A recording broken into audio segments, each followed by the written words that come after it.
¿por qué estos deuterocanónicos, los evangélicos, no los hemos aceptado? Aparte de que el canon judío propiamente del Antiguo Testamento no los acepta como tal, aunque la iglesia primitiva antigua, la iglesia católica antigua, sí tenía a estos libros en cierto respeto, con cierto respeto, los conocían, los leían. Algunos de los mismos líderes de la iglesia de los primeros siglos recomendaban que los cristianos los leyeran. Bienvenidos a un nuevo episodio del podcast Teología Hoy y Siempre. Mi nombre es Bruno. Y yo soy Gerardo. Y hoy día vamos a hablar de un tema que la vez pasada nos dimos cuenta no habíamos tratado hasta ahora, una rama de la bibliología y específicamente de la inerrancia bíblica. Esta doctrina inerrancia es relativamente moderna en su formalización, pero vamos a comenzar justamente de dónde está su base bíblica, dónde está su base histórica, y creo que es otro punto importante, qué tan importante es, qué tan esencial es. Y sí, así que hoy día nos toca hablar un poquito de bibliología luego de haber hablado 3 episodios seguidos de el reino mesiánico, el reino milenial. Así que ya estamos cambiando un poco el tema. Así que bueno, ¿por dónde arrancamos? Yo creo que por definiciones, no sé, creo que a los dos nos gusta arrancar por definiciones. Y yo me acuerdo de la definición que me acuerdo, bueno, no sé si estará precisa en palabras, pero me acuerdo que la vimos en algún momento en una de mis primeras clases de teología, que es que la inerrancia bíblica es que la Biblia no nos lleva a error en todo lo que enseña. Y si recuerdo bien, tú le añadiste un elemento canónico, es estudiado a la luz de todo el texto bíblico. Entonces yo siempre me apoyo en ese concepto de inerrancia bíblica, que la Biblia, el texto bíblico, nunca lleva a error, nunca lleva a equivocación. No sé tú cómo lo definirías. O si dejé algo fuera, si algo me olvidé. No, sí, está bastante bien, Bruno. Pues un saludo una vez más para aquellos hermanos, hermanas, amigos, amigas que nos miran. Estamos hablando quizás de una cuestión que para muchos sea intramuros, ¿no? Intraevangélicos, porque algunos, aunque se llamen cristianos, piensan que esto de la inerrancia es una invención moderna, contemporánea. Y sin embargo, cuando uno trata de definir qué entendemos por inerrancia, los conceptos que están atrás de esa definición son conceptos que han estado ahí por 2000 años y más. ¿No? Inerrancia, dentro de la bibliología, la inerrancia es, a veces hemos dicho, es la consecuencia lógica de la doctrina de la revelación y de la inspiración de la escritura.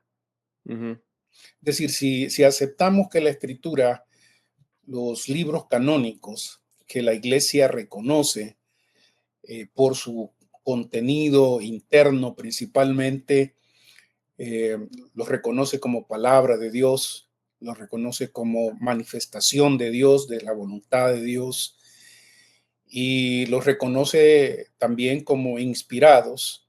Es decir, esas dos doctrinas, antes de llegar a la inerrancia, son esenciales para entender la doctrina de la inerrancia, ¿no? La doctrina de la revelación, en primer lugar, creemos, de acuerdo al mismo contenido del libro o de los libros de la escritura, que son palabra de Dios, comunicación de Dios, que proviene de Dios y que es algo especial, como sabemos en la doctrina de la revelación, que es algo escrito, que es algo que ocupa palabras, que ocupa lenguaje humano y que, según el testimonio apostólico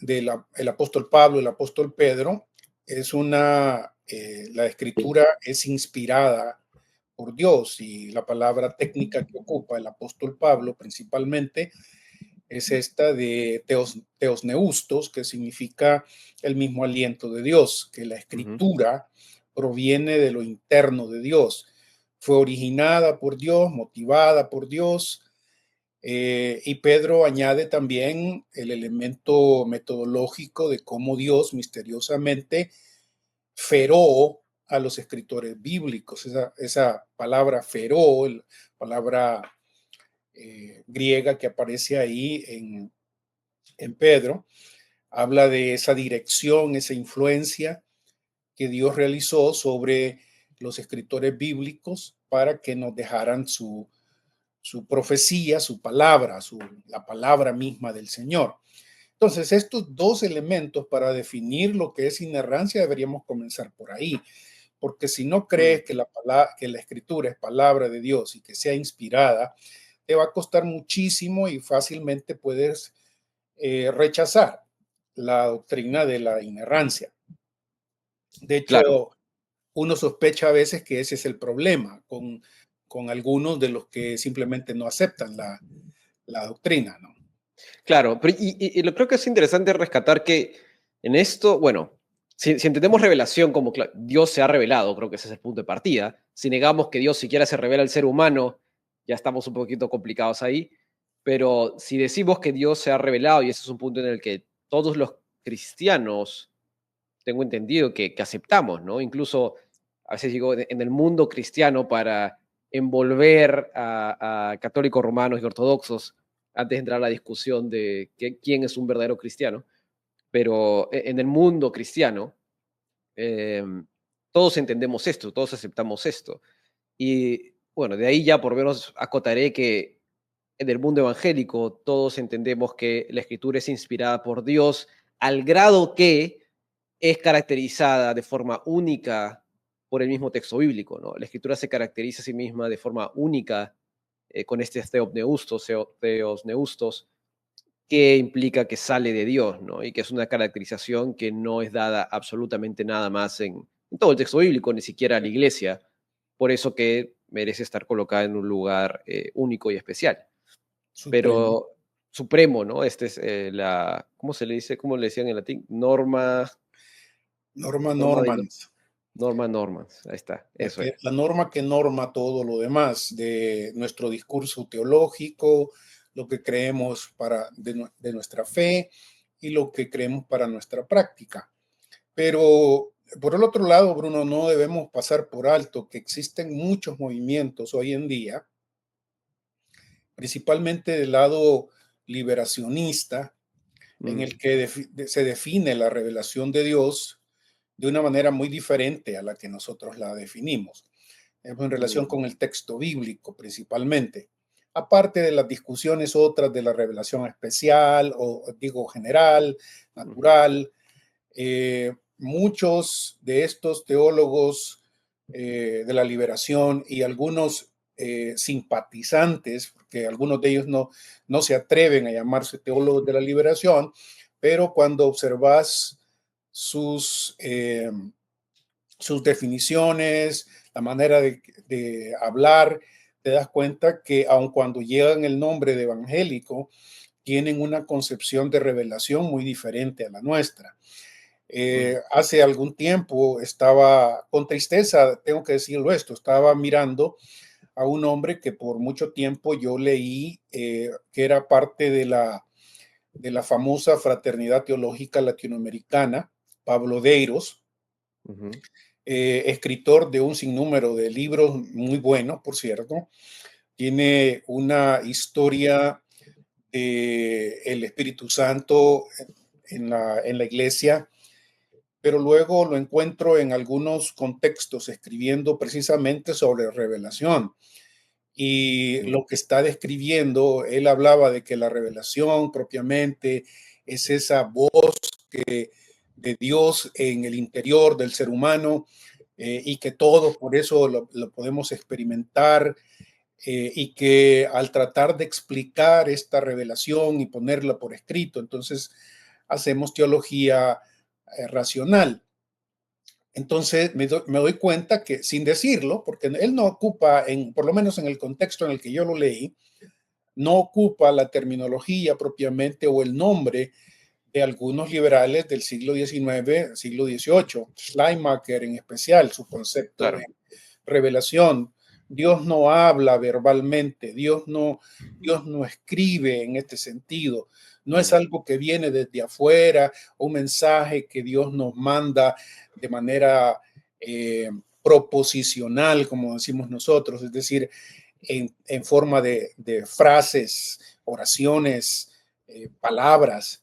No, es más bien una experiencia única, última, de confrontarse con el infinito, confrontarse con lo que llamamos Dios, cualquiera que sea tu concepto. Claro, los cristianos tenemos un concepto de Dios. Si comenzamos por ahí, Bruno, es obvio que cualquier discusión sobre inerrancia va a ser visto totalmente negativo, ¿no? Es decir, mm.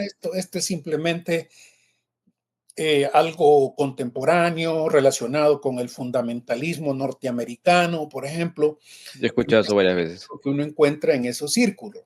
Mm, mm. Y claro, estos hombres como Pablo Deiros, al que yo aprecié y aprecio muchos, algunos de sus escritos, han servido para confundir a un montón de evangélicos en nuestro contexto, ¿no?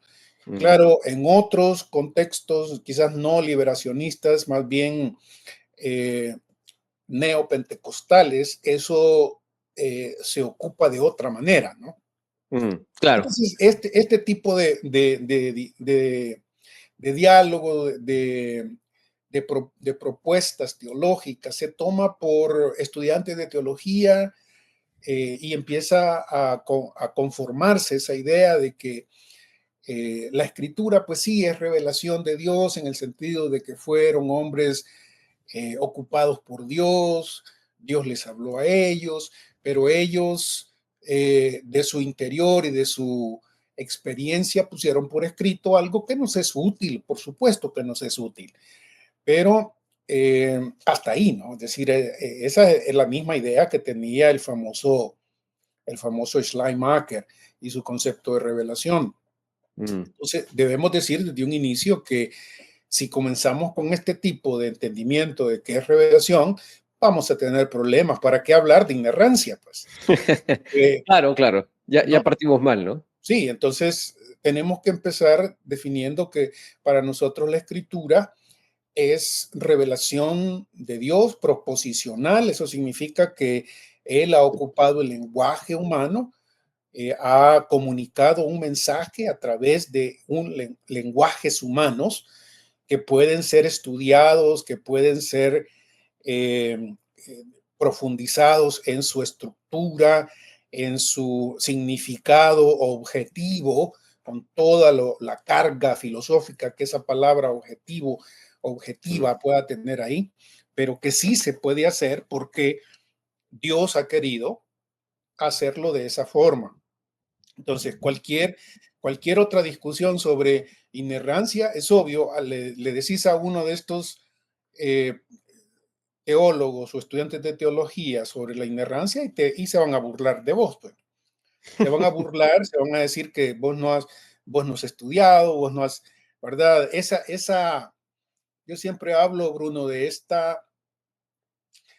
fundamentalismo del liberalismo, que parezca una contradicción, claro, porque claro. son los liberales los que acusan a los evangélicos algunas veces de ser fundamentalistas, en el Mm, sentido de ser cerrados, que no miran afuera, que no estudian otras cosas, que no mm. se abren a la ciencia, ese tipo de... Pero cuando uno lee, y obviamente muchos de nosotros lo hemos hecho, leer a estos personajes, te das cuenta que muchos de ellos también tienen esa misma cerrazón, ese mismo prejuicio Mm. que ha sido eh, machacado en su entendimiento y de ahí no salen, no importa cualquiera que sea el argumento o la prueba que quieras darle, ¿no?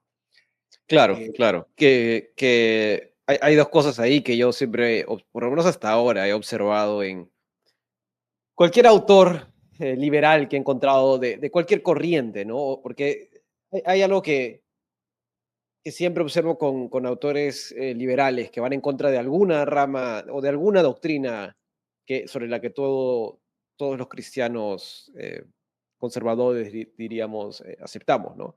Por un lado está esta idea de que, y esto de repente es un poco más general, que incluso lo veo entre mismos creyentes, que ujú, dicen, o que perciben la idea de un punto medio como necesariamente beneficiosa, ¿no? No, ya no seas tan cerrado, no seas tan radical, ni seas tan liberal. Lo mejor es el punto medio. A lo que digo, ¿de dónde sacamos esta idea de que el punto medio necesariamente es correcto?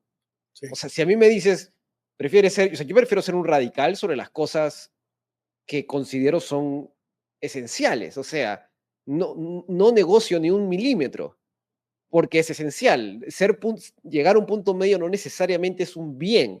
Creo que eso sí es parte de un poco de la cultura postmoderna que busca ser un poco más, a veces excesivamente dialogante, y que a veces no le gusta acusar o afirmar que alguien está completamente equivocado, ¿no?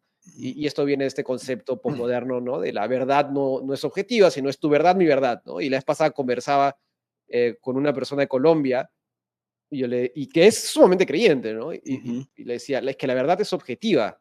Y me decía, y yo, pues, muy estilo mío, a puertas cerradas, le dije, eso de que tu verdad, mi verdad, eso no existe. O sea, o tú tienes razón y yo estoy equivocado, o yo tengo razón y tú estás equivocado. Una de dos. sí, Y me dice, pero ¿y la percepción? Le dije, la percepción es otra cosa. O sea, si a ti te parece que la palabra de Dios, que la Biblia no es la palabra de Dios, y a mí me parece que sí, no es que hay un punto medio negociable. O eso no es. mm, Podemos entrar a los detalles, las categorías luego, ¿no? sí, En qué medida, y todo eso es discutible y conversable, pero yo, esa idea a veces que veo un poco tácita de que el punto medio necesariamente es algo bueno, yo digo, eso es una actitud en sí misma, ¿no? Y claro, lo otro es de los liberales, esta idea de que porque la Biblia habla en lenguaje natural, ¿no? Dice cosas como que ¿no?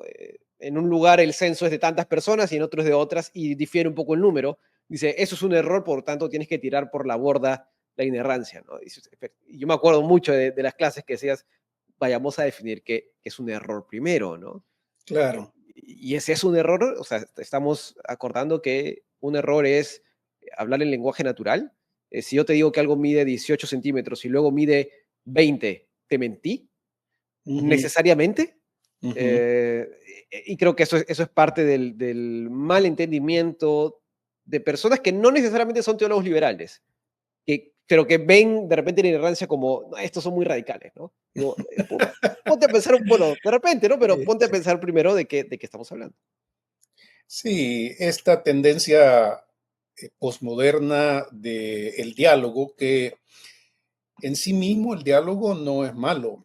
Todos deberíamos aprender a leer a aquellos con los que no estamos de acuerdo Ujú, y suficiente, ¿no? Es decir, yo en mis clases, por ejemplo, obviamente les digo a mis estudiantes, dependiendo del grado en el que están, mm, Eh, existen algunos libros que no están de acuerdo con nosotros y quizás ustedes deben leerlo poco a poco más adelante, más adelante.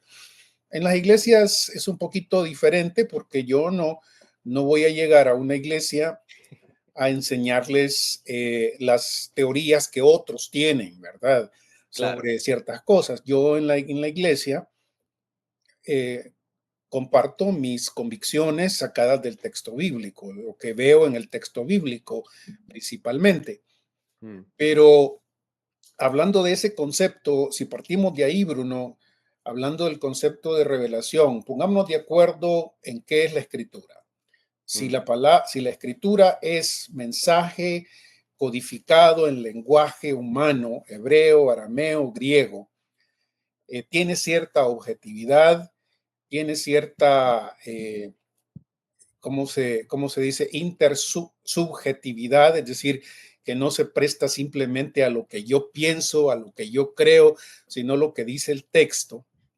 Esa intersubjetividad que está ahí para que chequemos, para que verifiquemos si lo que estoy diciendo se enmarca dentro del sentido de los varios textos bíblicos o no por mm, un lado, o si creo que simplemente la escritura es un aparato, una creación, diría un teólogo bartiano también, una creación de parte de Dios en la que se expresa la experiencia de un individuo, de una comunidad que tiene mucha utilidad para otros, pero que finalmente no es palabra de Dios en ese sentido.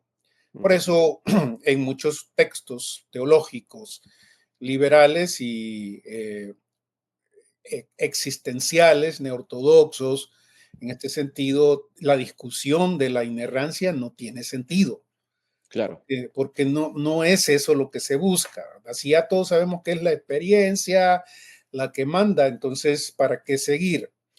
Pero digamos, por un lado, que sí estamos de acuerdo en que el texto bíblico es palabra de Dios y que es en ese sentido objetiva en cuanto a que es un lenguaje estudiable, explicable, con sus normas, con sus reglas, con sus naturales limitaciones. Ujú.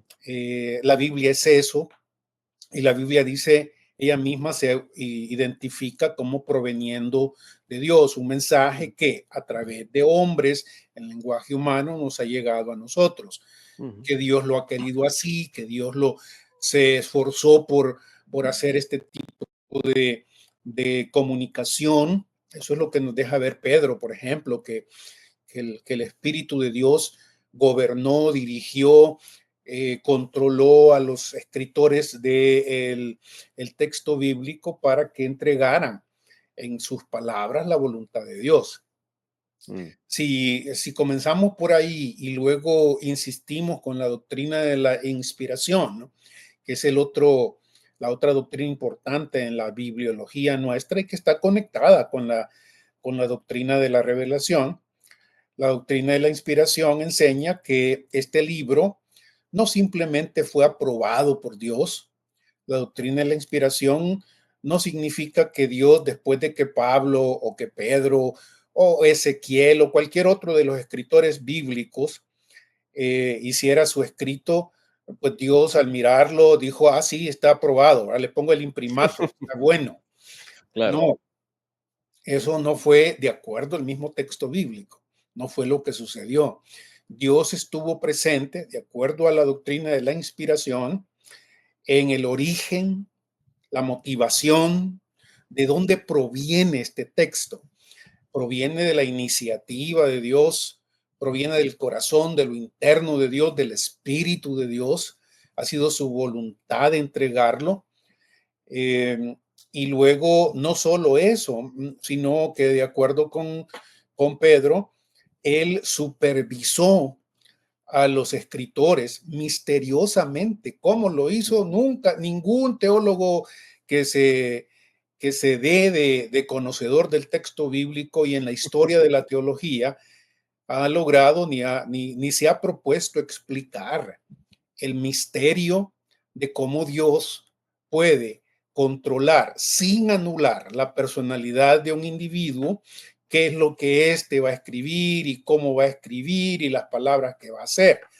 Mm. Eh, y sin embargo, Dios lo hizo. Este es uno de los misterios de cómo Dios hace este trabajo en conjunto con el ser humano, ¿verdad? En el que su revelación la tenemos segura, la tenemos, digamos, empaquetada como Él la quiere y Mm. que podemos depender de ella porque es su inspiración, es su proceso. El Espíritu estuvo activo haciendo todo esto y por eso es que el texto tiene esas virtudes de las que tanto nos habla la misma escritura, el Salmo 119, por ejemplo, si no quieres irte hasta Pablo, ¿verdad? Con Claro. esos Timoteo. 156 versículos, tu palabra es luz, tu palabra es roca, tu palabra transforma, tu palabra da sabiduría, tu palabra, este montón de virtudes que Pablo en Timoteo las resume en cuatro o cinco, ¿no? Esto de enseñar, corregir, redarguir, eh, Instruir en justicia. perfeccionar, ¿verdad? Ujú. Entonces, por eso digo que cuando hablamos de la inerrancia, debemos hablar partiendo de estas otras dos doctrinas. No tiene sentido hablar de lo otro, Claro. de hablar de la inerrancia si no estoy de acuerdo en esto, Mm. porque obviamente no me voy a poner de acuerdo con alguien que Claro. me diga, ah, no, yo no creo que esto es así. Bueno, Sí, entonces, sí, pero y ahí, o sea, yo no tengo problema porque hay gente que dice, ¿cómo sabes que la Biblia es inspirada por Dios? A lo que yo suelo responder, ¿a qué te refieres con que sabes? Si me estás preguntando por qué creo que la Biblia es inspirada por Dios, te diría que el texto bíblico se caracteriza a sí mismo de esa forma. ujú, Pero si me estás preguntando, demuéstrame que la Biblia es inspirada por Dios, yo honestamente no tengo ningún problema en responder, no lo puedo hacer. Puedo, porque no, la vara de demostrar es una, no es demostrar fuera de, como dice en inglés, without a shadow of a doubt, ¿no? Fuera de ujú, duda alguna. sí, Eso no se puede hacer. Y no tengo ningún problema en afirmarlo. Y no tengo ningún problema en decir que afirmaremos que el texto bíblico es inspirado por Dios. Esa afirmación es una afirmación en fe. Y está bien para mí, porque si yo pudiese comprobarlo, bueno, entonces el cristianismo ganó, pues, ¿no? Ya de qué me estás hablando con otras religiones. Ya la fe pierde su sentido en cierta medida, pero hay gente que dice, esto es lógica circular. Le digo, no, porque no te estoy diciendo que así lo demuestro. Sería lógica circular si yo te dijese, mira, te voy a demostrar que la Biblia es inspirada por Dios porque la Biblia dice. No, pues eso sí sería lógica circular. Pero si yo te digo, esta es una afirmación que yo tengo en fe, porque el texto bíblico se caracteriza de esa forma, porque me dice que Dios se ha revelado y ha sido transmitido, y los autores bíblicos fidedignamente, precisamente a nivel gramatical, pueden transmitir ese mensaje y de forma misteriosa que no sabemos cómo esto ha sucedido. Dios, el Espíritu Santo, opera en los autores del texto bíblico, de modo que incluso cada palabra es precisa. Eso es una afirmación en fe que consideré razonable, y eso es rama apologética que no entraremos ahora por ahí, pero considero que eso es razonable, pero no tengo ningún problema en decir que esto es sobre la base del mismo texto bíblico. Pero ese es el punto de partida, ¿no? Hay quienes, si tú me dices, no, eso que tú me dices, yo no te lo creo, ok, estás en tu derecho de no creer, no vamos a llegar a un acuerdo. sí. Y otra vez, Y por eso eso. te digo que es necesario comenzar por ahí, porque ¿de qué me sirve hablar con alguien sobre inerrancia si no va a aceptar esto? Pero si somos honestos, también hay gente que acepta que la Biblia es revelación como palabra de Dios, que es inspirada, aunque tenga alguna diferencia en su entendimiento de la inspiración, Ujú, pero que eh, cree que la doctrina de la inerrancia es un constructo teológico que no es, por un lado,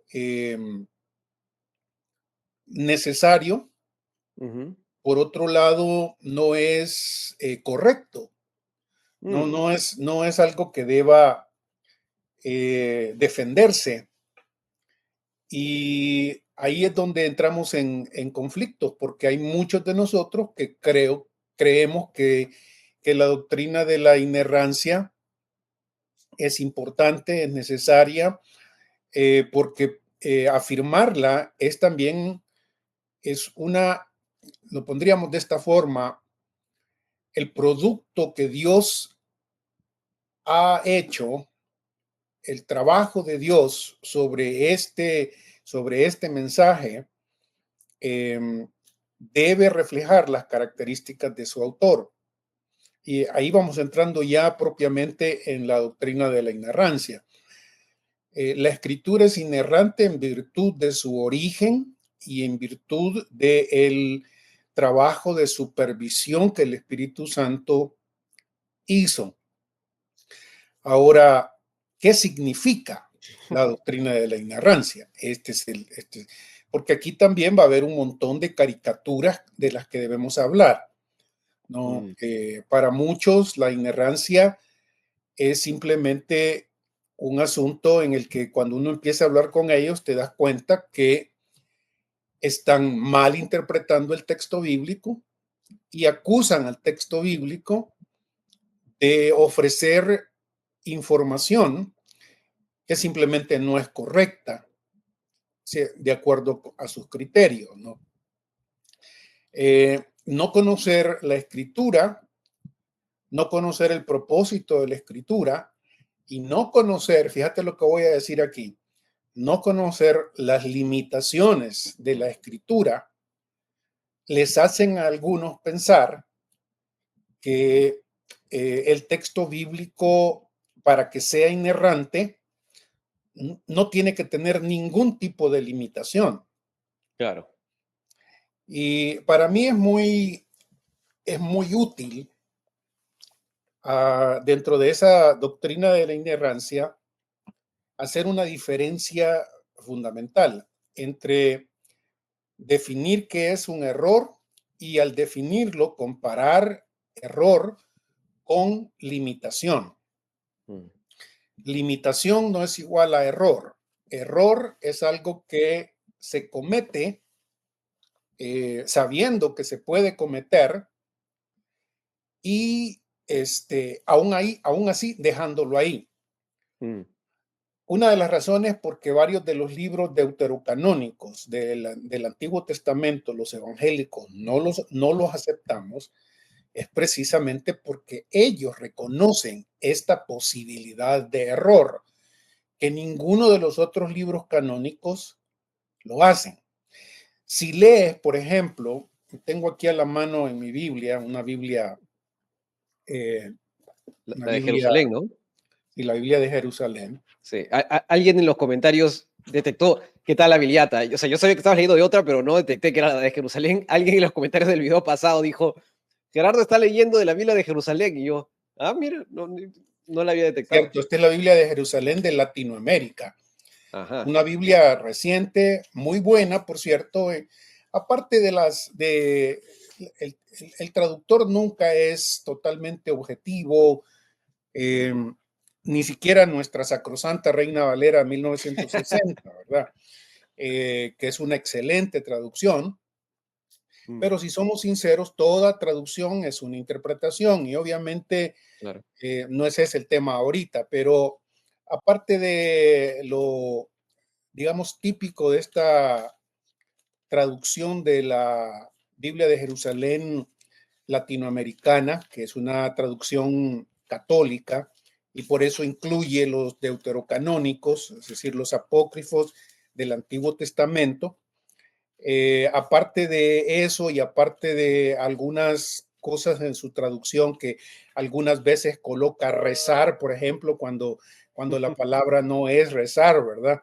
Mm, Pero aparte de ese tipo de cosas, me parece una traducción bastante acertada en muchos sentidos, muy elegante, moderna para comunicar al hombre latinoamericano del siglo XXI.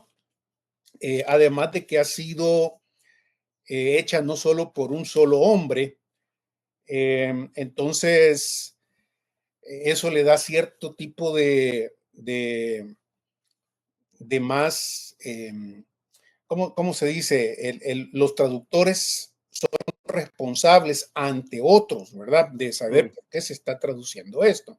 Pero volvamos al punto mm, del que decía, ¿por qué estos deuterocanónicos, los evangélicos, no los hemos aceptado? Aparte de que el canon judío propiamente del Antiguo Testamento no los acepta como tal, aunque la iglesia primitiva antigua, la iglesia católica antigua, sí tenía a estos libros en cierto respeto, con cierto respeto, los conocían, los leían. Algunos de los mismos líderes de la iglesia de los primeros siglos recomendaban que los cristianos los leyeran eh, para conocer contexto histórico, para conocer eh, las formas y los usos, por ejemplo, que muchas veces no tenemos solo con los textos que tenemos. De verdad que son útiles, pero cuando se trata de inspiración, mm, como un Elías, por ejemplo, narrado en el libro de los Reyes, o un Ezequiel o un Jeremías diciendo, Dios dice así. mm. La palabra de Dios vino diciendo así, ¿verdad? Esa seguridad y esa Claro. Eso, objetividad y que nadie, Dios dice y habla, ¿no? O sea. y esas centenares de veces en el Antiguo Testamento. Sí, sí, sí, sí. Así Nunca dice se va, Jehová. claro, nunca se va a comparar con un segundo Macabeos, por ejemplo, que en su capítulo final, capítulo 15 de segundo de Macabeos, dice, déjame leerte unos versiculitos aquí al final, Ujú. los últimos versículos. A ver. Así pasaron los acontecimientos relacionados con Nicanor. Como desde aquella época la ciudad quedó en poder de los hebreos, yo también terminaré aquí mi relato. Si ha quedado bello y logrado en su composición, eso es lo que yo pretendía. Si imperfecto y mediocre, he hecho cuanto me era posible. Aquí Hmm. dice esto. ¿Dónde en el nombre de Dios un libro canónico va a decir eso? Sí, sí. Esto refleja otra vez que aquí puede haber un creyente comprometido, un creyente convencido de la necesidad de escribir esta crónica útil en muchos sentidos. Yo recomendaría a todos los que puedan hacerlo, leer los libros deuterocanónicos, Mm. compararlos y tener en este sentido esa información que nos ayuda también a apreciar también más los otros libros canónicos propiamente.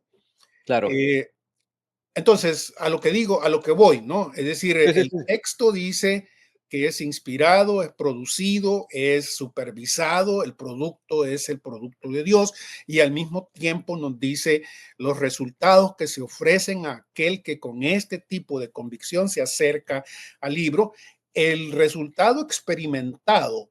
porque varios de estos versículos no solo son teoría, ¿verdad? Como otra vez volvemos al Salmo 19 o al Salmo 119, en donde el salmista nos está diciendo, esto a mí me ha pasado y yo lo veo. Es decir, esto también es evidencia de una Mm. diferente naturaleza, si querés, pero es una evidencia. Cuando alguien me dice, a mí me pasó, es un tipo de evidencia, quizás no tan sólida como la objetiva en la Claro, que se nos da el texto, pero es evidencia de que el texto tiene un poder claro. relacionado con la persona de Dios que no tiene ningún otro libro.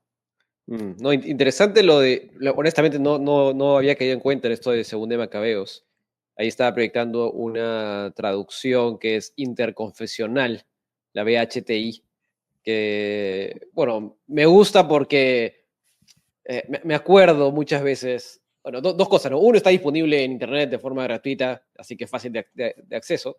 Lo segundo es que me acuerdo que el profesor Alex González, él cuenta, porque él creo que creció en una familia católica, y él dice, cuando vayas a dialogar con un católico romano, y obviamente vas a discrepar en ciertas cosas, no intentes, o intenta, mejor dicho, dialogar sobre la base de su Biblia, no de la tuya, porque de saque te va a decir, no, la tuya está incompleta, o tu traducción no es, es cualquier cosa. Coge una traducción de él, y él cuenta cómo a él le fue predicado de esa forma. Dice, porque yo era católico y decía, no, pues esa traducción no sirve. A mí Ujú, dijeron, ok, dame la tuya. Y sobre eso dialoguemos. Y dijo, y puedes llegar, se llega a las mismas conclusiones. claro. Y así que es interesante desde una Biblia Y católica. así como este, hay varios otros ejemplos dentro de los Mm. deuterocanónicos que sería valioso que los evangélicos creyentes en este sentido en la inerrancia también conocieran, ¿no? Porque sí hace diferencia. Esta Biblia, por ejemplo, de la que hemos estado hablando, Bruno, Ujú, como digo, a nivel de traducción me parece muy buena ujú, y pero tiene esas decisiones que son típicas católicas, ¿no? Es decir, por ejemplo, esta edición de la Biblia mm, mete algunos de los libros deuterocanónicos dentro del orden. Tú sabes que la manera tradicional en que se ha hecho este orden es que se agrupan todos estos libros claro. deuterocanónicos en Ujú, un solo lugar, incluso en mm. las Biblias católicas, en muchas Sí, de pues, ellas. yo siempre le digo al católico, deuterocanónico implica segundo canon. Sí, Y ya por default eso implica que es o sea, segundo sí, al primero. Entonces, sí, no, pero sí, es usualmente es como Antiguo Testamento corto, si quieres, deuterocanónico y nuevo, ¿no? claro. Esta Biblia lo que hace, una de las cosas que hace, que quizás no sea tan buena para muchos, Y sin embargo, sí tiene su utilidad porque uno puede mirar la diferencia. Por ejemplo, en el caso de Esther, las adiciones griegas a Esther, que son deuterocanónicas, las coloca junto con Esther y uno puede mirar cómo hay diferencia entre lo que se dice en la sección deuterocanónica y lo que dice el texto bíblico. O las adiciones también griegas a Daniel, ¿verdad? Donde aparece Daniel y Bel y el dragón, ese tipo de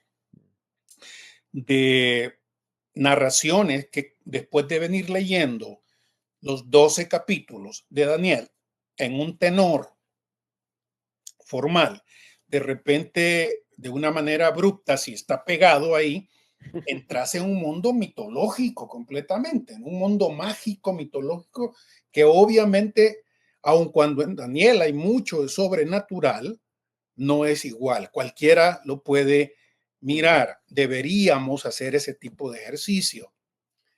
Entonces, estábamos hablando de que, en primer lugar, habíamos hablado de que para hablar de inerrancia debemos conocer la doctrina de la revelación y la doctrina de la inspiración. Luego dijimos, me parece, Sí, revelación, o sea, arrancamos por, claro, punto de partida, revelación, ¿no?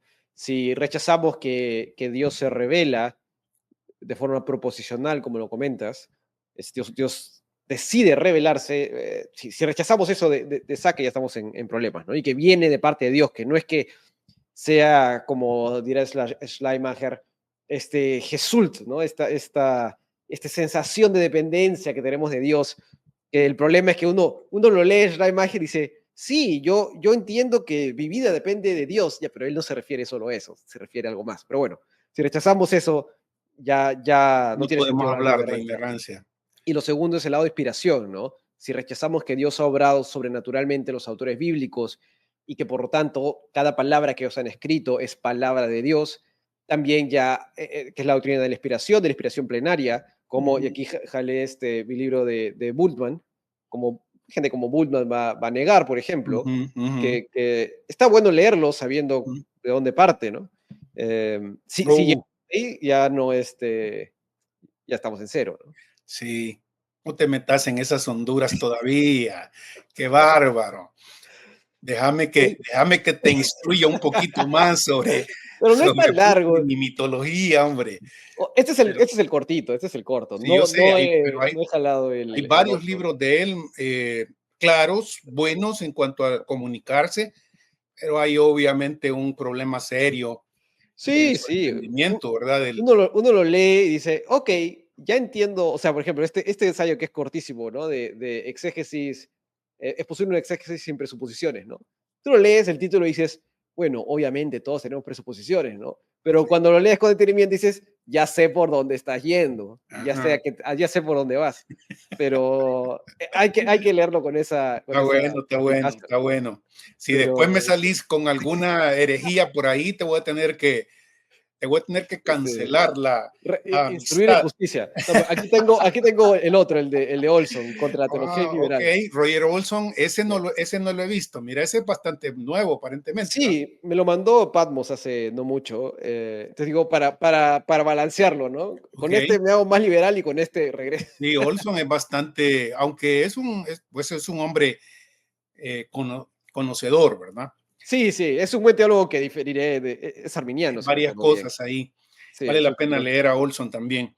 Es honesto. Eh, Pero bueno, estamos ahí con la inerrancia, ¿no? Inerrancia. La Ujú, otra cosa que habíamos mencionado es que cuando nos acercamos al texto bíblico, después de esas dos presuposiciones grandes que tenemos, que no son presuposiciones viciosas impuestas ujú, al texto, el texto afirma esto contundente y abundantemente, afirma ser comunicación de Dios y haber sido también inspirado por Dios, ujú. dirigido, motivado, controlado sobrenaturalmente por Dios, que tiene además, decíamos, esa característica de producir resultados. ¿Te acuerdas de este famoso director de la Cruzada Estudiantil para Cristo de apellido Bright?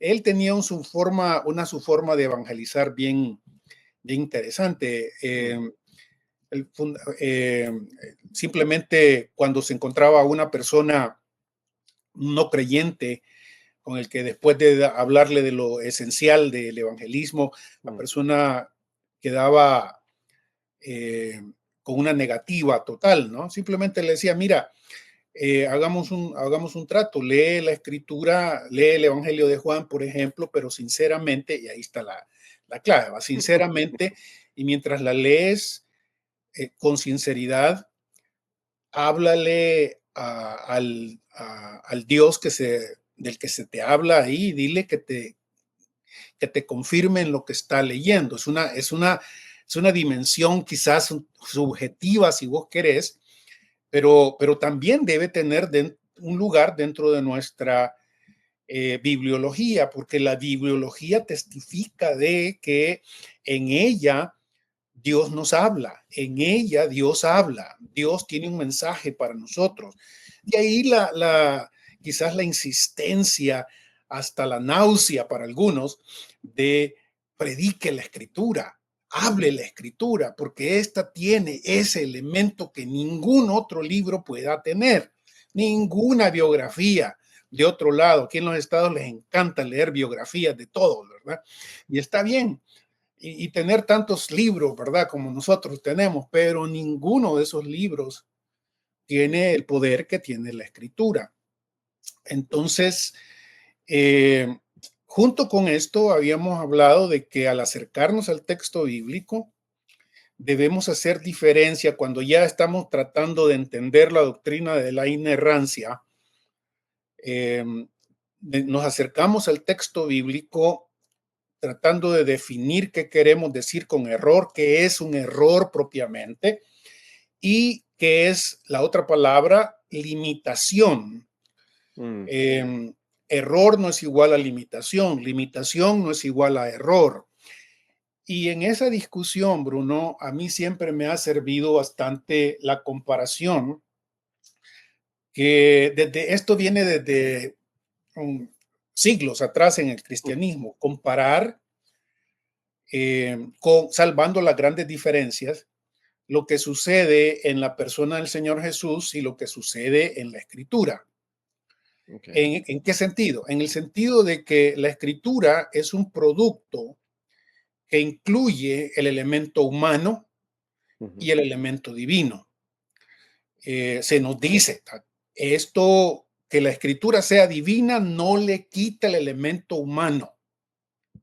Ahí está Ezequiel, Isaías, cuando lo leo, cuando se lee a Moisés, cuando se lee a Job, cuando se lee a cada uno de los, inclusive pequeñitos profetas, uno mira la diferencia entre ellos, el carácter de ellos se puede mirar, está la personalidad de ellos metida ahí, ¿no?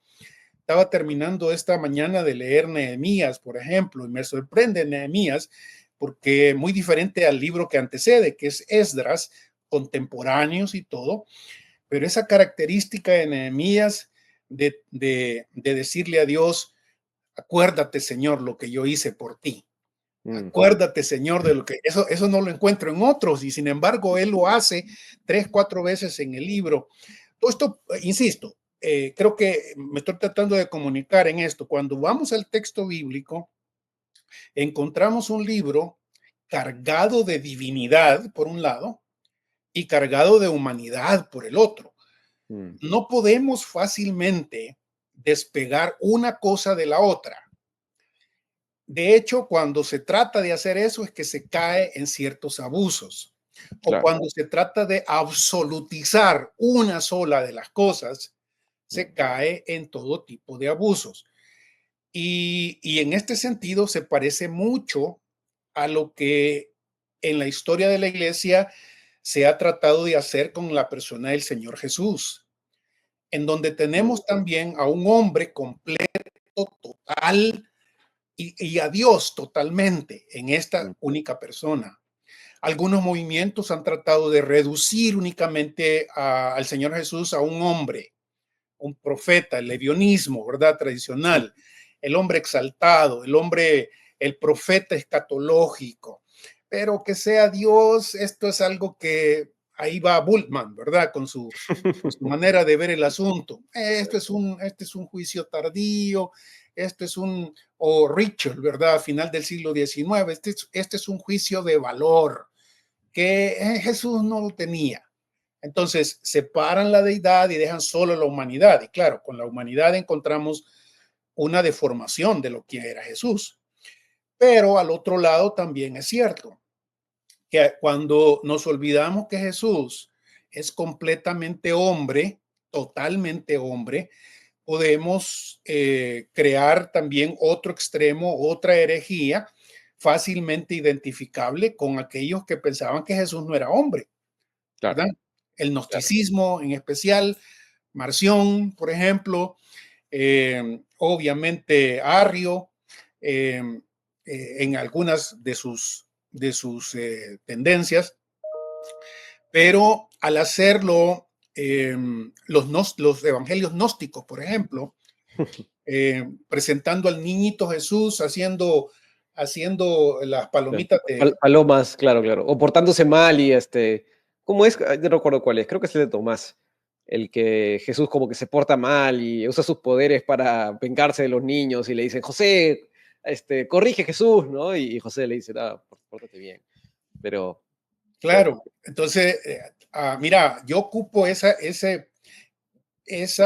comparación entre Jesús y la Biblia y encuentro muy similares a aquellos que cuando se acercan al texto bíblico fácilmente quieren despegar lo divino de lo humano o mm, quedarse solo con lo humano o quedarse solo con lo divino. Digamos, hablemos de aquellos que simplemente quieren ver en el texto bíblico algo divino y entonces se meten acá y no respetan historia, no respetan lugar en el texto, en la historia de la revelación, el progreso de la revelación.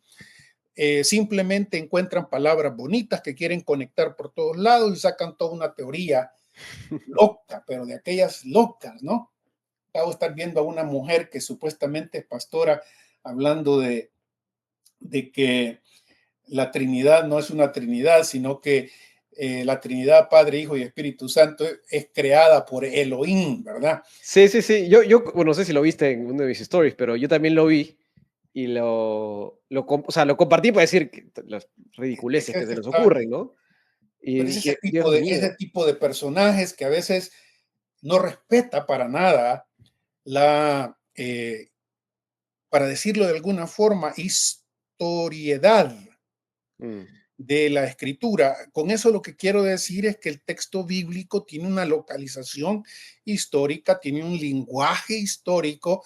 Dentro del texto bíblico, él mismo nos enseña de cierta progresión mm, en la historia, en la revelación, y que cuando me acerco a él debo reconocer que algunas partes de sus escritos están limitadas a ese contexto histórico. Al hablar, por ejemplo, lo mismo en el Nuevo Testamento, aunque el tiempo del Nuevo Testamento es más corto que el tiempo del Antiguo, ¿verdad? claro.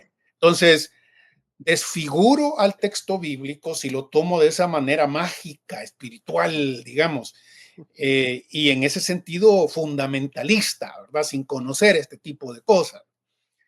Pero también distorsiono al texto bíblico cuando le quito todo ese elemento divino que tiene por hacerlo simplemente un texto que pertenece al pasado y hace afirmaciones incorrectas y un montón de cosas que a veces simplemente refleja otra vez que la persona no se ha dado cuenta que no es que hayan incorrecciones en el texto bíblico, sino que el texto bíblico es un texto histórico que habla en su historia, que habla para su historia, que habla para su audiencia.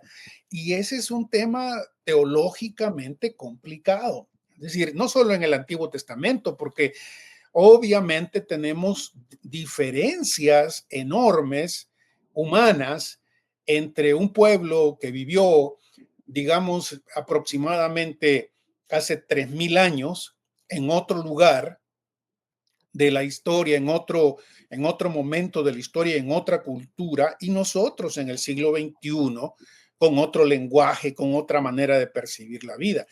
Hay muchas cosas que son diferentes y que precisamente por eso nos van a choquear a veces, ¿no? La manera de describir ciertas cosas. Y es fácil para nosotros simplemente caricaturizar el asunto, ¿no? Claro, claro. O sea, creo que por un lado tienes a la gente que va con bulldozer, ¿no? Con así a la mala y se lleva todo de encuentro, que para mí, sí, cuando compartí el story, por ejemplo, de esta señora, eh, un montón de gente me escribió por mensaje, ¿no? Y mi respuesta fue bien, o sea, en onda, en sentido de qué mal lo que se inventa, ¿no? Y yo le dije, bueno, sí, o sea, falsos maestros siempre ha habido y siempre habrá. Eh, no es que me agrade que existan, pero tampoco me quita el sueño, porque siempre van a haber. Sí, Está desde la época del texto bíblico y se mencionan los falsos profetas, eso siempre va a estar. sí, Para mí lo más importante es que la gente justamente entienda que esto es un estafador, ¿no? Es un charlatán. claro, Entonces claro. está eso, pero también están los que honestamente dicen, ok, yo creo que la Biblia es palabra de Dios, por ejemplo, pero me choco con cosas como estas. Eh, con, por ejemplo, el Pentateuco, ¿no? La clásica discusión sobre que hay diferentes, aparentemente diferentes estilos, ¿no? Y que bueno, la clásica postura, pues, eloísta de que algunas veces se usa cierto nombre de Dios, a veces otra forma de referirse a él, y sin embargo, en el lado ortodoxo diremos, bueno, conservador, para no usar ortodoxo, diremos que el Pentateuco fue escrito por Moisés, no solo porque tradicionalmente se le adjudicó así, sino porque Jesús mismo habla de la ley de Moisés, ¿no? Dicen, ¿cómo concilio eso, no? Y creo que ahí está el error de pensar que una limitación es un error, porque si vamos a la época de Jesús, cuando Jesús dice, ¿no?, que los libros fueron escritos por Moisés, su concepto, el concepto de ese contexto de autoría no es el mismo que el de ahora, ¿no? El hecho de que, y yo no tengo problemas en afirmarlo, de que el post exilio, post conquista, se haya recuperado el texto bíblico, se menciona ¿no? Durante el reinado de Josías, se menciona incluso los libros proféticos, y que eso pueda haber tenido ciertas ediciones, para mí eso no anula la autoría de Moisés.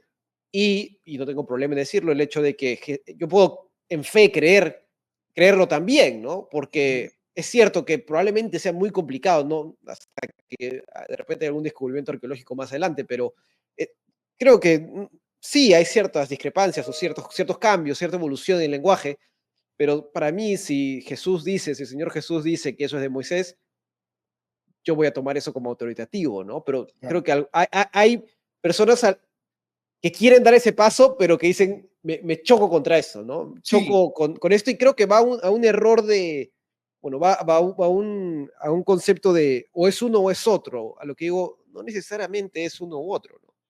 No sé, no lo veo tan conflictivo, ujú. pero no sé tú cómo lo Eh, ves.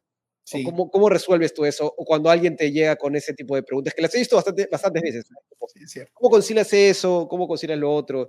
Y bueno, yo no tengo mucho problema en hacerlo, pero Ujú, ajá. creo que a veces la gente se hace un poco de bolas. Soltate, soltate, porque hay que ver cómo lo haces, porque O sea, yo lo hago, digo, para mí es bien sencillo, digo, el hecho de que, el caso de Moisés es el más clásico, ¿no? El hecho de que Jesús llame, es mejor dicho, el hecho de que tradicionalmente se le llame a Moisés como autor de los 5 primeros libros y el hecho de que Jesús lo llame como autor, para mí en fe es suficiente. Ahora, el hecho de que haya una evolución en el texto no me genera problemas para desautorizar la autoría de Moisés. sí. Y si ya nos queremos poner más sofisticados, si cuando vamos a la afirmación de 2 de Timoteo, cuando Pablo se refiere a la escritura, a toda la escritura, ¿de qué está hablando?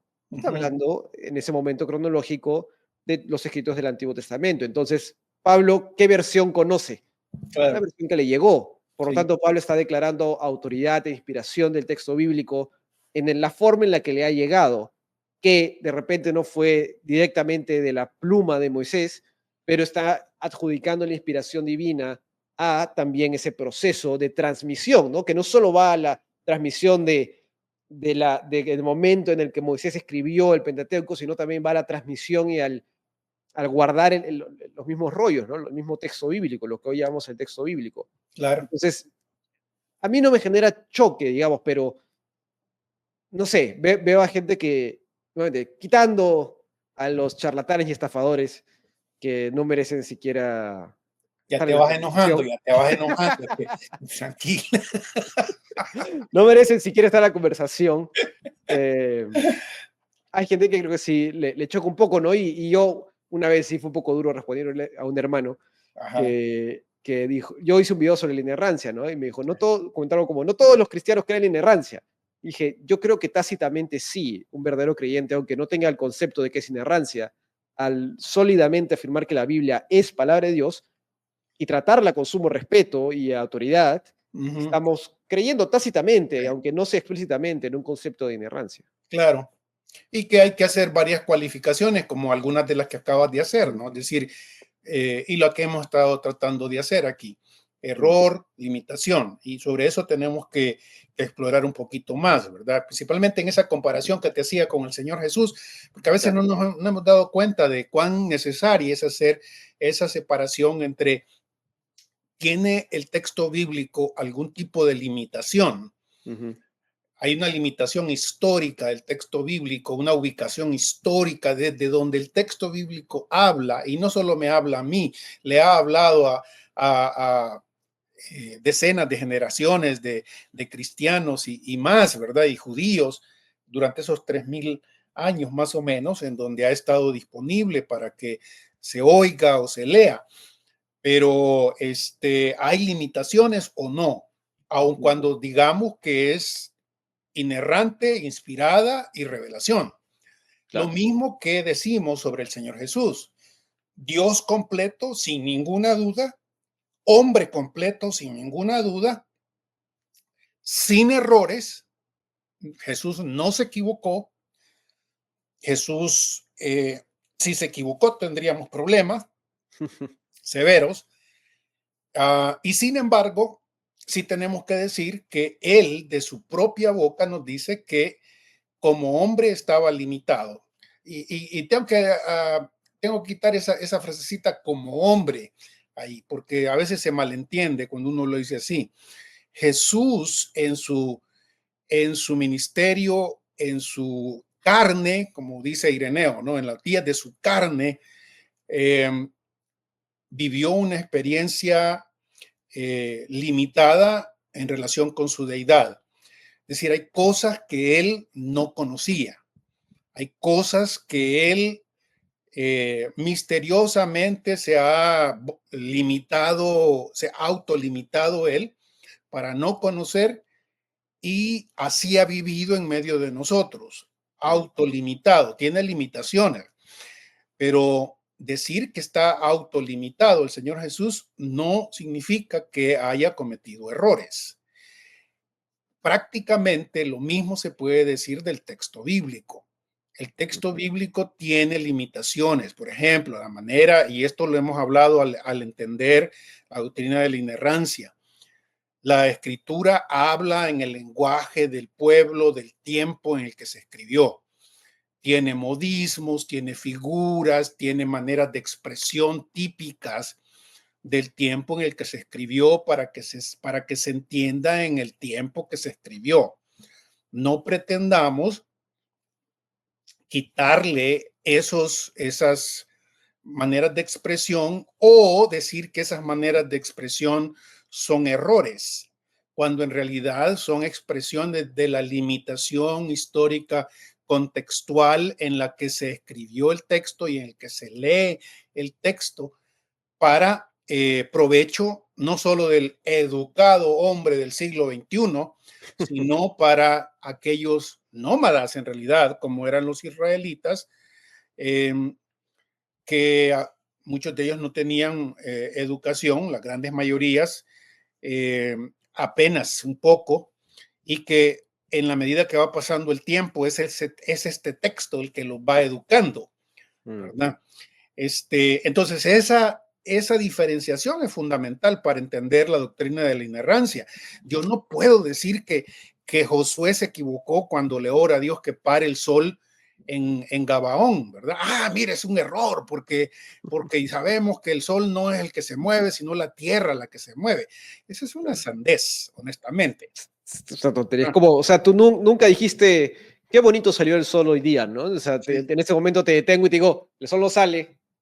O sea, es lenguaje natural, ¿no? Ese argumento para mí es una sandez, es una ridiculez, sí. ¿no? En el momento que alguien me dice eso, le he perdido respeto intelectual. Eh, Pero mira, juntamente con esto, con el hecho de que al revisar los textos bíblicos encontramos este tipo de lenguaje que debemos aprender a leer y no simplemente decir que son errores, sino apreciar que se está comunicando en el lenguaje de su tiempo para que nosotros interpretemos eso en su esencia, lo que se estaba tratando de comunicar ahí, ¿no? En Josué, el dominio que Dios tiene sobre la creación, el poder que tiene la oración de un hombre santo también en relación con la comunión con Dios, ¿no? Eh, este tipo de cosas y no ponernos a discutir sobre astronomía en ese momento. mm, Algunas cuestiones sobre esto tienen que ver que muchas veces lo que algunos le atachan al texto bíblico como error es simplemente un problema de interpretación. Es decir, ujú, cómo estás interpretando ese texto bíblico. ujú, Eh, Te das cuenta que para interpretar el texto bíblico necesitas estar consciente de, pues aparte de las reglas normales que tenemos para interpretar cualquier literatura, ¿verdad? Las reglas gramaticales, las reglas del contexto, también debes estar apercibido del género literario, en donde mm, aparecen las afirmaciones, y a veces este tipo de observaciones o acotaciones hermenéuticas, si quieres, hacen que algunos simplemente pasen por alto este asunto y digan, no, aquí hay un error. Aparte, Bruno, de que debemos estar conscientes que no tenemos acceso a los textos originales, ¿no es cierto? Ah, sí, claro, el tema de la crítica textual, me había olvidado. Y Sí, que, mucha gente, lo he visto muchísimo, casi siempre de parte de no creyentes, que dicen, no, ¿cómo vas a decir que la Biblia no tiene errores? ¿Y qué hay de la coma juanina, ¿no? O juánica. Digo, a ver, para comenzar, esto se aplica sobre los originales, pero llegamos a un texto fidedigno, digo, siempre digo, depende a quién le preguntes, pero usualmente entre el 2-5% de discusiones de qué decía el texto original, ¿no? Porque hay pequeños pedazos sobre los que hay discusión, pero sí, eso nunca afecta a la doctrina fundamental, ¿no? Y nuevamente, cuando alguien me dice esto, no le tengo respeto intelectual, pero cuando me dice, si quito la coma, Juanina, ya no tienes este sustento para la Trinidad. Por favor, o sea, llévatela como si si quieres, no de tengo ningún eso problema. dependiera, ¿no? Ahora, Claro, y cosa que no es así, ¿no? Es una limitación sí. de la transmisión del texto. Ahora sí es cierto que algunos, precisamente por su limitación en el conocimiento del texto bíblico, si están limitados únicamente a la versión o a la traducción, a una traducción X, Mm, y algunos se sorprenderían o se sorprenden porque pueden encontrar inclusive errores tipográficos mm, en tus, digamos, en el texto. Yo, mm, ujú. una de las Biblias que se deshizo prácticamente por el uso, siempre le recuerdo porque le faltaba un texto completo en el Evangelio de Juan y no era nada de crítica textual, era simplemente un error Un tipográfico, error de impresión. un Claro. error de impresión, sí. O en este caso, por ejemplo, hay textos como este que ya lo mencioné varias veces y ya lo alabé por varias cosas que le he notado, pero el texto también tiene cosas que uno puede o no puede estar de acuerdo si conoces las otras traducciones, el texto griego, tienes Mm, acceso al texto griego, es decir, ¿y este por qué hizo esto aquí? ujú, ¿Verdad? ujú, Entre otras cosas, por ejemplo, esta versión en Mateo capítulo 5, las famosas bienaventuranzas, me llamó la atención a mí que eh, la primera bienaventuranza son bienaventurados los pobres de espíritu, porque de ellos es el reino de los cielos. Mm. La segunda bienaventuranza, de acuerdo a esta es bienaventurados los mansos, porque ellos poseerán en herencia la tierra. Ujú. Y me llamó la atención porque Claro, otra vez, si revisas, digo, no, espérame aquí, o algo que pasó aquí, o leí mal, o qué onda. Voy a ver mis otras traducciones y voy a ver en primer lugar el texto griego, alguna nota aquí claro. que me diga por qué está haciendo aquí, esto. Mm. ¿Cuál es la segunda bienaventuranza, si te acordás? Los que Bienaventurados lloran, ¿no? los que lloran, pero Los que lloran, claro, este pues lo tiene de tercero, la tercera claro. bienaventuranza. Entonces, claro, alguien va a decir, sí, pero tiene errores. Y yo no tengo ningún problema, sí, aquí hay un error. No sé, quizás este escriba, como es parte de la discusión de la crítica Claro. textual, ¿verdad? Mm. La crítica textual para nuestra audiencia es aquella que trata con este tipo de eh, faltas, ¿verdad? Un escriba, por ejemplo, saben que nunca, solo es a partir del descubrimiento de la imprenta que el libro empieza a ser impreso de esta manera. Antes era pura mano y Ujú. los copistas a veces cometían Ujú. errores que se han logrado corregir en virtud de la cantidad de manuscritos que tenemos. Y al leer con detenimiento y con cuidado, uno se da cuenta de por qué se pudieron haber cometido este tipo de errores. Cuando hablamos de la inerrancia, no estamos hablando de este tipo de errores. Todos Claro. conocemos que hay este tipo de errores cometidos en la transmisión del texto, Ujú. que la crítica textual trata de corregir y los ha reducido prácticamente a la nada con el estudio serio, científico de los 5.000, 6.000 manuscritos que se tienen del Nuevo Testamento, por ejemplo. Uno de esos famosos errores de transmisión es el que aparece allá en la carta del apóstol Pablo a los romanos, ¿no? ¿Te acuerdas? Eh, Sí. Romanos 8, 5. por ahí. Vamos a ver si lo encontrás. Por tanto, no hay condenación para los que están en Cristo Jesús, los que Ajá, no andan conforme a la carne, sino conforme al Espíritu. Claro, ajá. esa es la que la mayoría, bueno, no sé, hoy aceptan que no está, si recuerdo bien. Sí. Esto, Esta, esto es esta Reina segunda Valera, parte. ¿verdad? Esta es la Nueva Biblia de las Américas, pero hay Ok, otros que las hacen. Se ok. pongo una Poné, NBI, por ejemplo. poné Aquí está, en Cristo Jesús, y se corta, ujú, ¿no?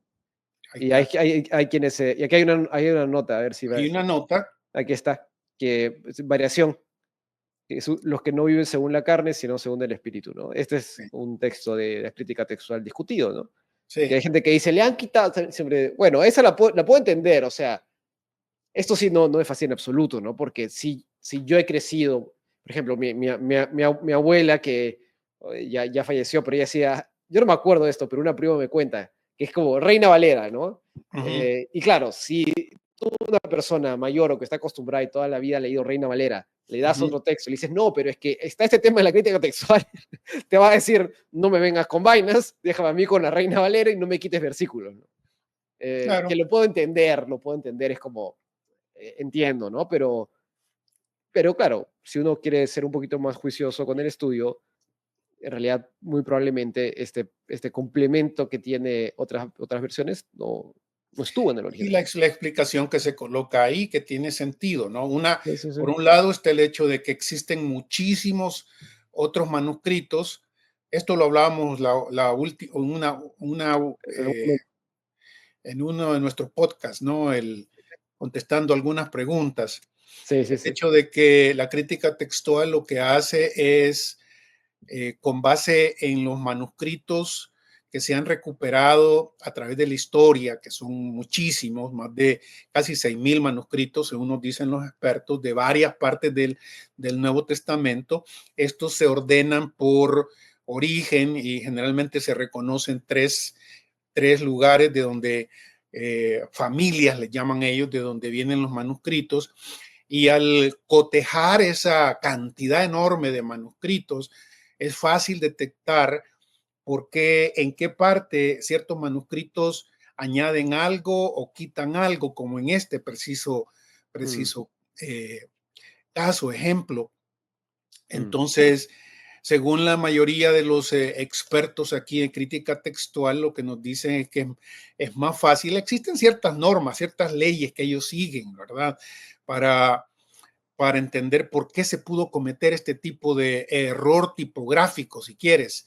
El ujú. copista haciéndolo a mano, copia sin darse cuenta, después de estar copiando no sé cuántas cosas, copia de la parte de ese versículo, ahí donde estábamos, Sí, de sí. la parte del versículo, 8. creo que Bueno, es ocho aquí el uno, ¿no? versículo 4, a fin de Ah, sí, ese, aquí está. Sí. lo copia en el primer versículo sin darse cuenta y sigue como si esto no hubiera pasado. Entonces, Mm, sin darse cuenta, comete ese error. ¿Cómo saben eso? Porque en una gran cantidad de manuscritos, la está. copia está así como la tiene esta versión. En otra familia aparece esa añadidura en el versículo 1. Ujú. Pero obviamente, a lo que hemos estado hablando, Bruno, no es a esto a Mm, los que niegan la inerrancia de la Biblia, ¿no? claro. Y- Eh, Sí, sí. Claro, vamos a otra cosa, ¿no? Ahora, quería cerrar con una pregunta y te doy mi respuesta. ¿Qué tan fundamental es esto? Porque, a ver, yo creo en la inerrancia del texto bíblico, creo en la inspiración plenaria del texto bíblico. Sin embargo, creo que si una persona no cree en esto e incluso rechaza, digamos, la inspiración del texto bíblico, me dice, no, mira, las palabras de Pablo, o sea, acepta la revelación proposicional si queremos, pero no cree en una inspiración absoluta del texto bíblico, una inspiración, pues, disculpa, plenaria del texto bíblico. Sí, mira, Pablo, te creo que Dios le habló, pero no me voy a ir al análisis gramatical porque creo que eso es 100% de Pablo. Aunque yo estaría en absoluto desacuerdo con eso, podría, o sea, eso para mí no lo descalifica como mi hermano en Cristo. Creería que a medida que lea el texto bíblico se va a chocar con muchísimos problemas y con ujú, muchas contradicciones, ujú, porque vas a entrar en trompo, vas a chocarte con lo que dice Santiago, con lo que dice Pablo, con lo que dice Pedro, con lo que está en el Antiguo Testamento. O sea, te vas a chocar con muchas cosas y creería que vas a tener una teología deficiente, sí, pero no lo elevaría al grado fundamental, decir, te descalifico como mi hermano en Cristo, ¿no? Eh, que con otras cosas sí, sí, otras cosas sí, ¿no? Como si niegas pues que Jesús murió y resucitó, simplemente no somos hermanos en Cristo, sí. porque ya es algo fundamental. Pero lo otro, estoy dispuesto a hacer esa concesión, Ok, aunque estaría en desacuerdo. No sí. sé tú cómo te Es parece. complicado, Bruno, es complicado porque no puedo yo entender a alguien que no quiera creer que lo que Pablo dice, por ejemplo, no Ujú. es inspirado y luego cuando uno le pregunta en algo tan esencial como ¿cómo te salvas? Bueno, Pablo dice, si confesares con tu boca que Jesús es el Señor, pero a saber, me Claro, explico. claro, Entonces, ahí claro. hay un problema serio, severo. Sí, sí, pero creo No que sé, el ser humano eh, puede vivir, o sea, temporalmente puede vivir en contradicciones eh, sí, sin darse cuenta. Y creo que todos sí, en cierta medida lo hacemos, ¿no? Em, y el pecado es una contradicción en sí, sí misma, ¿no? Todos decimos, oye, el pecado es malo, sí, sin embargo pecamos, ¿no? sí. Entonces, nuevamente, o sea, no lo entendería, ni lo compartiría, ni lo animaría, ni estoy reduciendo la Sí, importancia sí, ni la sí, yo relevancia. entiendo. Pero digo, si una persona nueva viene a mí eh, y me dice, oye, esto de Pablo, ¿cómo es? Intentaría convencer del otro, Claro, pero no lo diría, mira, creo que te vas a dar cuenta tarde o temprano que la Biblia sí es inerrante. pero intentaría no descalificarlo tan rápido No, que... es que en ese caso, Mm, el ejemplo que vos me estás poniendo también es entendible, ¿verdad? Si se trata de mm, una persona nueva, de alguien que está en el proceso de conocer más el texto bíblico, que se sorprende con ciertas cosas, que mm, no conoce esto del género literario, por ejemplo, tiene que profundizar. Me dice, yo mm, todavía no creo eso, todo lo demás, yo ahí estoy con vos. Pero mm, muchas veces te das cuenta que los que no creen en la inerrancia mm. de esta forma en que hemos tratado de Ah, explicarlo, no, pues ya ese es terco, son pues. hombres que tienen también problemas en otras áreas Mm. relacionadas con cuestiones centrales del texto bíblico, ¿no? Claro, claro, claro. Los mismos que no te van a decir, por ejemplo, no, no creo en no creo en la inerrancia, son los mismos que te van a decir, no creo en el sacrificio vicario del Señor Jesús, Claro, claro. Sí, sí, sí, sí. no Ahí creo en sí. la resurrección, hay Bultmann, ¿verdad? No Claro, creo en la Bullman. resurrección, no Sí, sí, creo sí. entonces, espérame, es decir, Claro, claro, claro. aquí Una estamos cosa va jalando el hilo, ¿no? Y ese es el problema. y Claro. terminas, y la verdad es que debemos reconocer que muchos de nosotros tenemos grandes vacíos, tenemos problemas también con algunas de las cosas que afirma la escritura Mm, y que simplemente no las entendemos a cabalidad. Y que eso es común a todos nosotros y que debemos seguir trabajando para entenderlo. Por ejemplo, este asunto de la relación, vos hablabas hace un rato de la hipótesis documental o ujú, documentaria del Pentateuco, ¿verdad? ujú.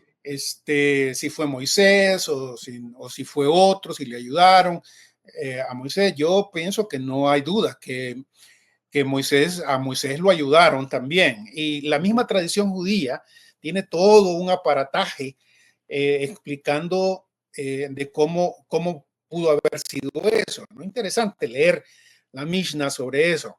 Mm, Pero claro, la hipótesis, la crítica alta, hay esa mm, diferencia que creo que hay que decirle a nuestra gente. es La cierto. crítica textual trata con estos problemitas que acabamos de decir, como en Romanos. Ujú, La crítica alta es otra dimensión del estudio del texto bíblico y la crítica alta habla de, en el Antiguo Testamento, por un ejemplo, es esa ujú, hipótesis documental que dicen que los libros del Pentateuco estos 5 libros en realidad no fue escrito directamente por Moisés y que en realidad se trata de varias fuentes, una fuente sacerdotal, una fuente más antigua como es la eloísta, ujú, varias fuentes de estas, ¿no? Y al final de cuentas se coleccionan en el tiempo de Josías, al final ujú. más o menos por ahí se empiezan a mirar. Claro, claro. Pero sí, sí, Mira, bueno, dale. me vas a cortar ahí otra vez. Dale, dale, dale. Espérame un momentito, ahorita vengo. Dale. Otra vez, lo paraste Listo. Sí, sí, sí, Ok, ya está.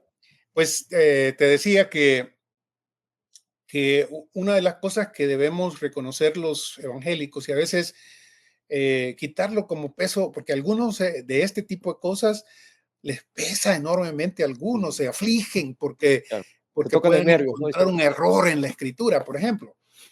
Y en relación con esto que decía, ¿no? La hipótesis documental, la verdad es que en ninguna parte de el escrito, aparte de esto que decís, ¿verdad? Y que creo que tiene también su explicación, el Señor Jesús habla de la ley de Moisés, Ujú, Moisés dijo esto, como ujú. decías hace un rato, pero si somos sinceros, en el Pentateuco, ¿en dónde dice que Moisés escribió eso? No, claro, creo que bueno, Eh, hay partes, ¿no? Pero partes específicas, ¿no? sí, o Sí, que claro. fue, por ejemplo, juntamente con esto, Mm, ¿cuál de los profetas eh, dice o no dice que fue él el que escribió? En el caso de Jeremías, por ejemplo, mm, para algunos estudiosos, el secretario de Jeremías estuvo metido también en la producción del texto.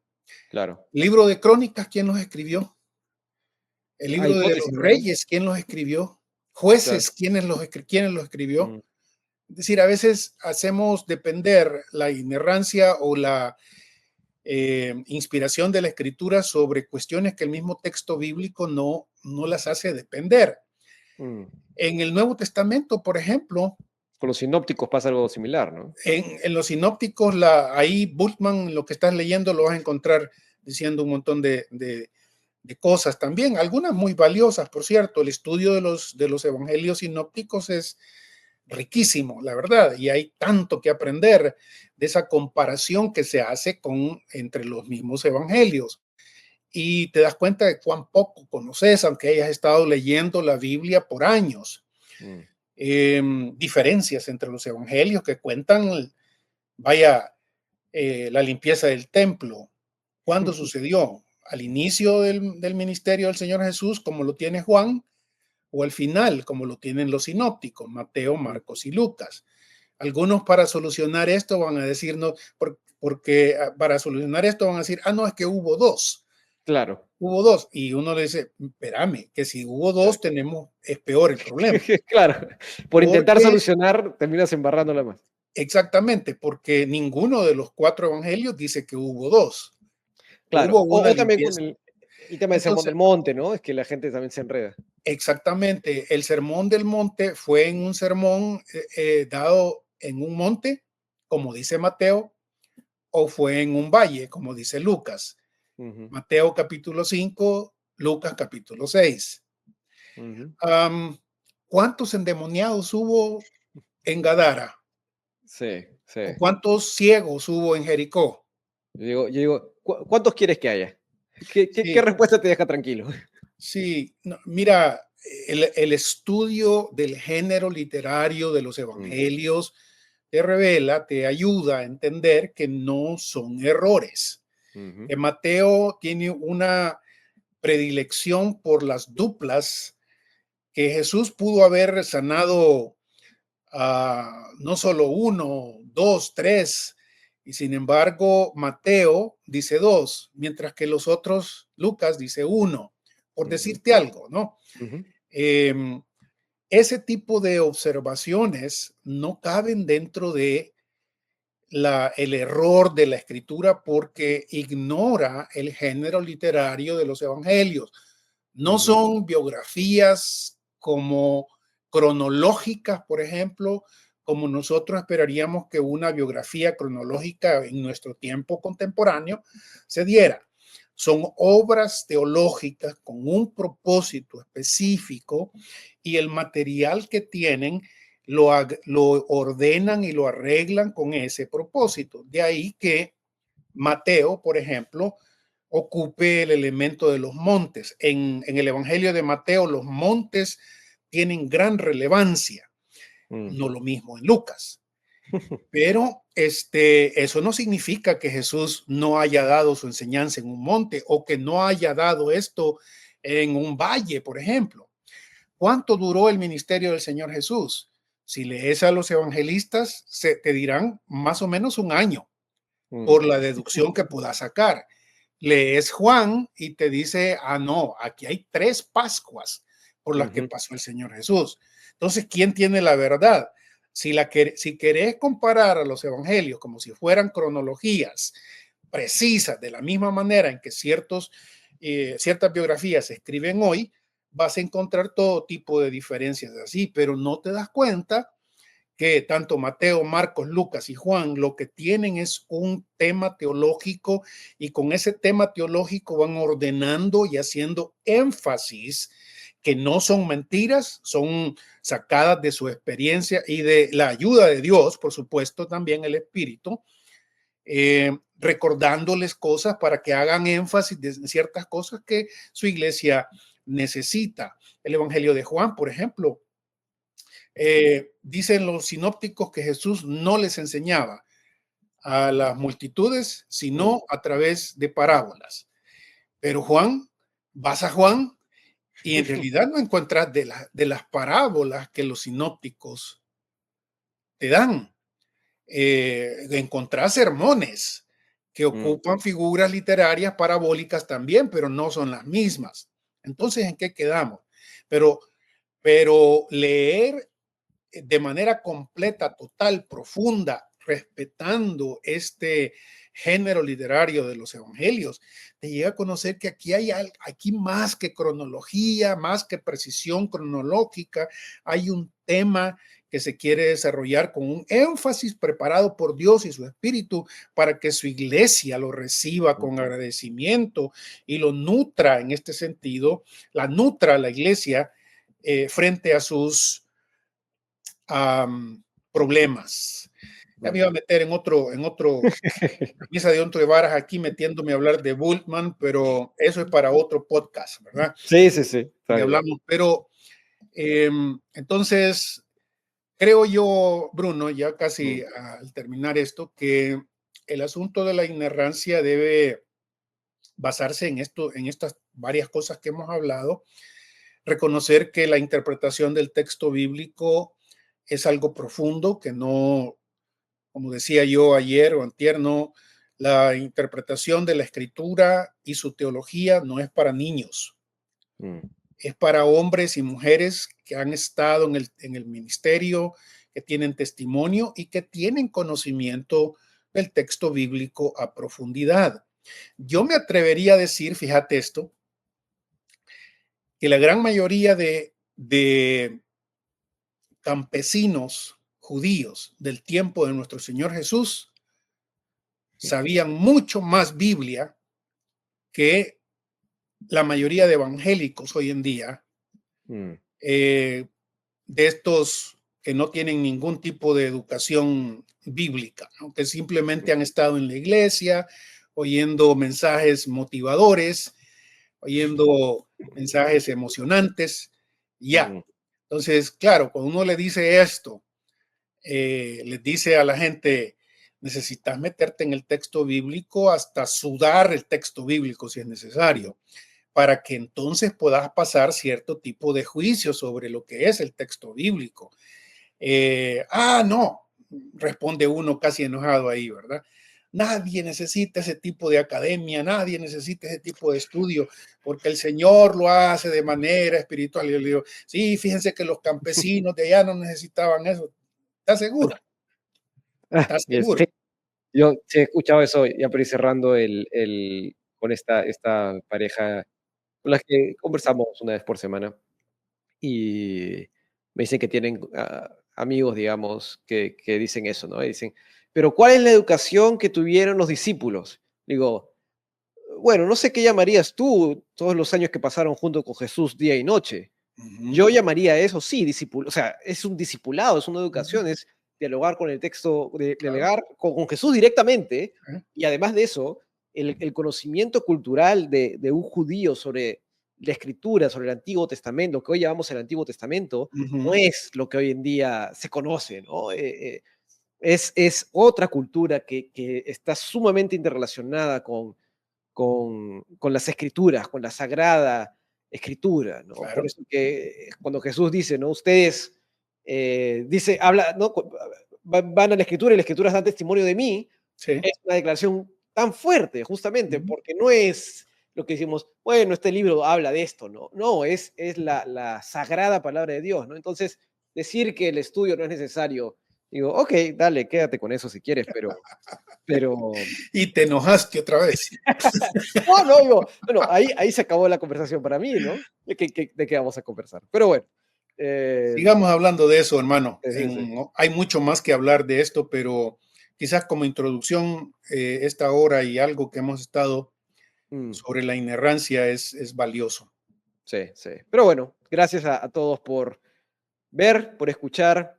Como siempre, comenten, denle like, suscríbanse porque ayuda a seguir compartiendo el mensaje, a seguir compartiendo lo que hacemos acá, que es intentar aportar en cierta medida a la educación bíblico-teológica de la iglesia, de todos nuestros hermanos en Cristo. Así que gracias y bendiciones.